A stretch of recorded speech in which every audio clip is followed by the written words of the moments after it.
Sir, আমি জম্মু আর কাশ্মীরে গিয়েছি, সেখানকার ভীতিকর অবস্থা দেখেছি। মানুষ সেখানে কষ্টে আছে মুসলমানদের সেই তথাকথিত জিহাদের কারণে। স্যার, আমার প্রশ্নটা হলো, ইসলাম কি এইসব কাজের অনুমতি দেয়? যদি না দেয়, তাহলে এই জিহাদ শব্দটার অর্থ আসলে কি? কারণ পবিত্র কোরআনেই সূরা আরাফের 56 নম্বর আয়াতে বলা হয়েছে, তোমরা বিপর্যয় ঘটিও না। অথবা সূরা শুরার 40 নম্বর আয়াতে বলা হয়েছে যে প্রতিশোধ নেয়ার চাইতে ক্ষমা করা উত্তম। অথবা সূরা মাইদার 32 নম্বর আয়াতে বলা হয়েছে যে যদি কেউ কাউকে হত্যা করে, সে মানব জাতিকেই হত্যা করলো। স্যার, একই বিষয় নিয়ে আমার আরো প্রশ্ন আছে। সেটা হলো, ইসলাম ধর্মে কোন জিনিসটাকে আমরা বেশি গুরুত্ব দেব, ধর্ম বা মাযহাব, নাকি আমাদের দেশ, মাদারল্যান্ড, মাতৃভূমি বা কওম? অনেক ধন্যবাদ। ভাই, আপনি খুব সুন্দর একটা প্রশ্ন করেছেন। প্রথম প্রশ্নটা হচ্ছে ইসলাম ধর্মে জিহাদ নিয়ে। প্রশ্ন করলেন যে কেন মানুষ যুদ্ধ করছে কাশ্মীরে, যা হচ্ছে জিহাদ, এটাকে ইসলাম কি অনুমতি দেয়? জিহাদ শব্দের অর্থ কি? এটা কি কোরআনে সূরা মাইদার 32 নম্বর আয়াতের বিরুদ্ধে যায় না? ভাই, এই জিহাদ সম্পর্কে বলি, এ ব্যাপারে ভুল ধারণা শুধু অমুসলিমদের মধ্যে নেই, মুসলমানদের মধ্যেও রয়েছে। বেশিরভাগ মানুষই এমনটা ভাবে যে কোনো মুসলিম যদি কোনো যুদ্ধ করে, যে কোনো যুদ্ধ হতে পারে নিজের সুবিধার জন্য, হতে পারে পলিটিক্সের জন্য, হোক সেটা ভাষার জন্য, হোক বর্ণের জন্য, সেটাই হলো জিহাদ। মুসলমানদের যুদ্ধ করাটাকে জিহাদ বলা হয় না। জিহাদ শব্দটা এসেছে আরবি শব্দ জাহাদা থেকে, তার মানে চেষ্টা করা, তার মানে পরিশ্রম করা। জিহাদ মানে সংগ্রাম, কোনো কিছুর জন্য চেষ্টা বা পরিশ্রম করা। ইসলামিক অভিধান অনুযায়ী জিহাদ অর্থ কারো অসৎ প্রবৃত্তির বিরুদ্ধে সর্বশক্তি দিয়ে লড়াই করা। এছাড়াও জিহাদ মানে সমাজের উন্নতির জন্য চেষ্টা করা। এছাড়াও জিহাদ শব্দটা যে যুদ্ধক্ষেত্রে আত্মরক্ষাকেও বোঝানো হয়ে থাকে। জিহাদের অর্থ অন্যায় অত্যাচারের বিরুদ্ধে লড়াই করা। জিহাদের মূল অর্থ চেষ্টা বা পরিশ্রম করা। অনেক মানুষের ভুল ধারণা আছে যে জিহাদ মানে পবিত্র যুদ্ধ। তারা জিহাদের অনুবাদ করে পবিত্র যুদ্ধ। পবিত্র যুদ্ধ বলে যে আরবি শব্দটা আছে সেটা হারবুম মুকাদ্দাসা। যদি আপনারা কোরআন পড়েন, কোরআনের কোথাও পাবেন না, একটা আয়াতও নেই, অথবা নবীজি সাল্লাল্লাহু আলাইহি সাল্লামের সহিহ হাদিসেও কোনো জায়গায় হারবুম মুকাদ্দাসার কথা বলা নেই। এই শব্দটা কোরআন বা হাদিসে নেই। জিহাদ শব্দটার অনুবাদ কোনোভাবেই পবিত্র যুদ্ধ নয়। ঐতিহাসিকরা এই পবিত্র যুদ্ধ শব্দটা প্রথম ব্যবহার করেছিল খ্রিস্টানদের ক্রুসেডকে বোঝানোর জন্য, যারা খ্রিস্টান ধর্ম প্রচার করেছে আর হাজার হাজার মানুষ হত্যা করেছে। দুর্ভাগ্যজনকভাবে বেশিরভাগ লোক, এমনকি তথাকথিত মুসলমান পণ্ডিতগণও জিহাদের অনুবাদ করে পবিত্র যুদ্ধ। এটা ভুল অনুবাদ। জিহাদ শব্দটার অর্থ চেষ্টা বা পরিশ্রম করা। অনেক সময় এই চেষ্টাটা যুদ্ধক্ষেত্রে হতে পারে, সেই যুদ্ধটাও হবে আল্লাহ সুবহানাহু ওয়া তাআলার পথে, সেটা কিতাল ফি সাবিলিল্লাহ।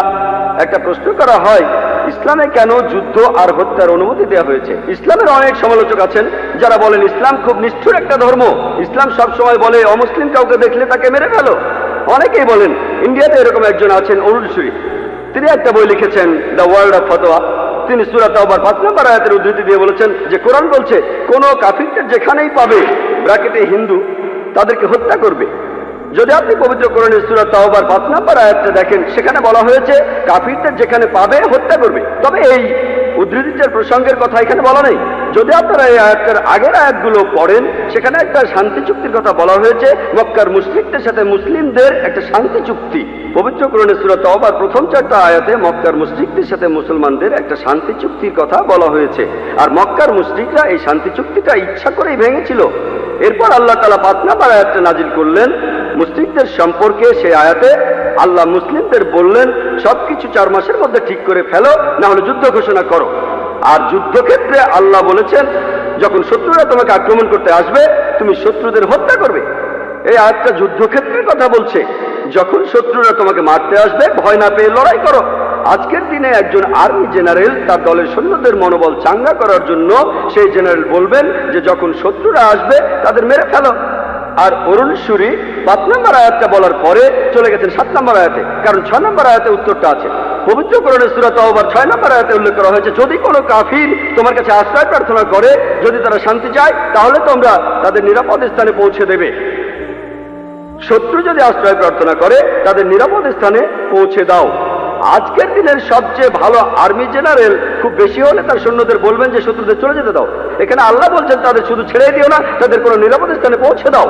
যখনই কোরআনে যুদ্ধের প্রসঙ্গে কথা থাকে, আরেকটা হলো সূরা আনফালের 60 নম্বর আয়াতে উল্লেখ আছে, তোমাদের শক্তি ও অশ্ববাহিনী প্রস্তুত রাখো, আর শত্রুদের আক্রমণ করো। পরের আয়াতে বলছে কিন্তু শত্রুরা যদি সন্ধি করতে চায় তুমিও সন্ধি করো। তাহলে যে আয়াতগুলোতে যুদ্ধের কথা বলা হয়েছে তার পরের আয়াতেই বলছে যদি তারা শান্তি চায় শান্তিই ভালো। এখন আরেকটা প্রশ্ন, সূরা মাইদার 32 নম্বর আয়াতে কি বলছে, বা সূরা নিসার 40 নম্বর আয়াতে কি বলছে যে যদি কোনো মানুষকে হত্যা করা হয় তাহলে সে যেন পুরো মানুষ জাতিকে হত্যা করলো। এটাই হলো ইসলামের আসল কথা। যদি কেউ কোনো মানুষকে হত্যা করে, হোক সে মুসলিম বা অমুসলিম, যদি সেটা হত্যা বা ধ্বংসাত্মক কাজের অপরাধে না হয়, যদি দুর্নীতির অপরাধে না হয়, তাহলে সে যেন পুরো মানুষ জাতিকেই হত্যা করলো। আর কেউ যদি কোনো মানুষকে বাঁচায় তাহলে সে যেন পুরো মানুষ জাতিকে বাঁচালো। এখন আপনারা যদি ভগবদ গীতা পড়েন, ভগবদ গীতার 2য় অধ্যায়ের 50 অনুচ্ছেদে আছে, বলা হয়েছে শ্রীকৃষ্ণ এখানে অর্জুনকে জিহাদ করতে বলেছেন। চেষ্টা, যদি আপনারা পড়েন মহাভারত, মহাভারতের হাজার হাজার অনুচ্ছেদে যুদ্ধের কথা রয়েছে, হাজার হাজার অনুচ্ছেদে। কোরআনে যত যুদ্ধের কথা আছে তার চেয়ে অনেক বেশি। মহাভারত একটা ধর্মগ্রন্থ, আপনারা হয়তো জানেন। এখানে রাজ্য নিয়ে একটা যুদ্ধের গল্প রয়েছে পাণ্ডব আর কৌরবদের মধ্যে। পাণ্ডবদের 5 ভাই আর কৌরবরা 100 ভাই, যুদ্ধ। আর ভগবদ গীতা হলো মহাভারতের অংশ। 18টা অধ্যায় কৃষ্ণের কথা। প্রভু তিনি উপদেশ দিচ্ছেন অর্জুনকে। অর্জুন বলছে, এটা আছে ভগবদ গীতার 1 নম্বর অধ্যায় 42 থেকে 46 অনুচ্ছেদে, আমি আমার আত্মীয়দের সাথে যুদ্ধ না করে নিরস্ত্র অবস্থায় এই যুদ্ধক্ষেত্রে মরে যাব। কিভাবে জ্ঞাতি ভাইদের সাথে যুদ্ধ করব? কৌরবরা আমার জ্ঞাতি ভাই, যুদ্ধ না করে আমি বরং যুদ্ধক্ষেত্রে নিরস্ত্র অবস্থায় মরে যাব। ঠিক তখনই শ্রীকৃষ্ণ জানেন তিনি কি বলেছিলেন? 2য় অধ্যায় 2 আর 3 অনুচ্ছেদে আছে, তোমার মনে এমন অশুদ্ধ চিন্তা এলো কিভাবে? এটা একটা পাপ। তুমি এতটা দুর্বল হলে কিভাবে? তোমার হৃদয় দুর্বল হলো কিভাবে? শ্রীকৃষ্ণ নিজেই বলেছেন যে অর্জুনের চিন্তাটা ঠিক নয়, এটা অশুদ্ধ চিন্তা, এটা একটা পাপ। এটা করলে তুমি স্বর্গে যেতে পারবে না, তুমি বেহেশতে যেতে পারবে না।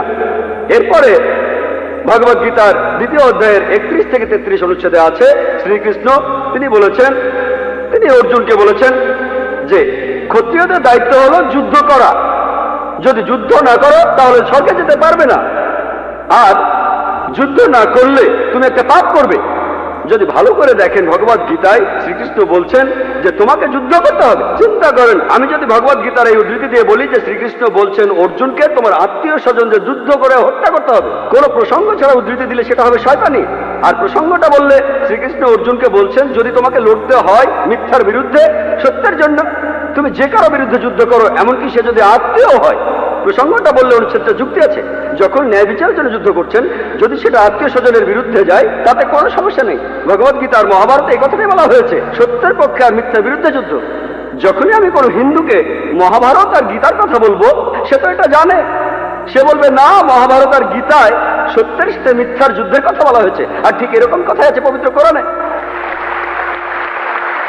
তাহলে মহাভারত আর গীতার উদ্ধৃতিগুলো শুনলে আপনি কোরআনকেও বুঝতে পারবেন। এছাড়াও অনেক লোক বলে ও কোরআনে জিহাদের কথা বলছে, আপনি জিহাদ করতে গিয়ে মারা গেলে বেহেশতে যাবেন। অনেকে আছেন, তাদের একজন অরুণ সুরি বলছেন, তিনি সহিহ বুখারী থেকে হাদিসের উদ্ধৃতিও দিয়েছেন। 4 নম্বর খণ্ড বুক অব জিহাদ 2 নম্বর অধ্যায়ের 46 নম্বর হাদিস বলা হয়েছে একজন মুজাহিদ হলো সেই লোক যে আল্লাহ সুবহানাহু ওয়া তাআলার পথে চেষ্টা করে, আর আল্লাহ নিজেই জানেন কে চেষ্টা করছে। এরপরে নবীজি বলেছেন যদি কোনো মুজাহিদ যুদ্ধক্ষেত্রে মারা যায় সে জান্নাতে যাবে, সে পরকালে বেহেশতে যাবে। কিন্তু যদি সে ফিরে আসে, মারা না যায়, সে ফিরে আসবে গনিমতের মাল নিয়ে। এই হাদিসটা আর কোরআনের বিভিন্ন আয়াতের কথা বলছেন ইসলামের সমালোচকরা। আমি ভাবি হিন্দু সমালোচকরা এই উদ্ধৃতিটা দেয় কিভাবে? তারা কি ভগবদ গীতা পড়েনি? তারা কি মহাভারত পড়েনি? এমনকি শ্রীকৃষ্ণ তিনি ভগবদ গীতায় বলেছেন 2য় অধ্যায়ের 37 অনুচ্ছেদে আছে, হে অর্জুন, হে কুন্তির পুত্র, যুদ্ধের প্রস্তুতি নাও। যদি যুদ্ধে মারাও যাও কোনো সমস্যা নেই, তুমি স্বর্গে চলে যাবে। আর যদি তুমি জয়লাভ করে ফিরে আসো তাহলে তুমি এই পৃথিবীর ধন সম্পদগুলো পাবে। হাদিসে একই কথা আছে। তাহলে কৃষ্ণ যখন অর্জুনকে বলছে যুদ্ধ করো, সমস্যা নেই, যদি মারা যাও স্বর্গে চলে যাবে। যদি যুদ্ধে জিতে ফিরে আসো তুমি অনেক ধন সম্পদ পাবে। সহিহ বুখারীও একই কথা বলছে, কোরআনেও একই কথা আছে। তাহলে ধর্মগ্রন্থগুলো পড়লে আমরা একে অন্যকে ভালোভাবে বুঝতে পারবো। তাহলে ইসলামে যুদ্ধের অনুমতি আছে শেষ উপায় হিসেবে, আত্মরক্ষার জন্য, আর অত্যাচারের বিরুদ্ধে, না হলে নয়। আর জিহাদ অর্থ চেষ্টা বা পরিশ্রম করা। এবার আমরা দ্বিতীয় প্রশ্নে আসি, কোনটা বেশি ইম্পর্টেন্ট? এখানে বেশি ইম্পর্টেন্ট কি দেশের আইন কানুন মেনে চলা, নাকি মাযহাব বা দ্বীনকে মানা? যেন আমাকে প্রশ্ন করছেন আমার উপর কার দাবি আগে, আমার বাবার দাবি আগে না মায়ের দাবি আগে? ভাই, এর আইন আর ধর্মের আইন মানার ব্যাপারে একটা কথা বলি, আল্লাহকে মানার ব্যাপারে বলি, মহান ঈশ্বর আমাদের সৃষ্টিকর্তা, তিনি আমাদের চাইতে অনেক উপরে। ঈশ্বরের আইন মেনে চলাটা আমাদের কাছে সবচেয়ে ইম্পর্টেন্ট। অন্য যে কোনো আইনের চাইতে সে আইনটা যেই লিখুক না কেন, তবে আমি একজন ইন্ডিয়ান, আমি জানি যে ইন্ডিয়ার সংবিধানে এমন কোনো আইন নেই যেটা ইন্ডিয়ার কোনো মুসলমানকে তার ধর্ম পালন করতে বাধা দেয়। কোনো বাধা নেই।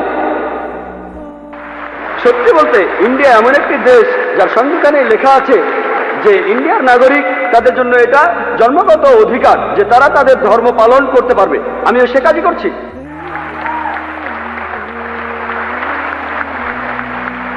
ইন্ডিয়ায় এমন একটা আইনও নেই যেটা আমাকে আমার ফরজ পালনে বাধা দেয় আর আমাকে দিয়ে হারাম কাজ করাতে বাধ্য করে।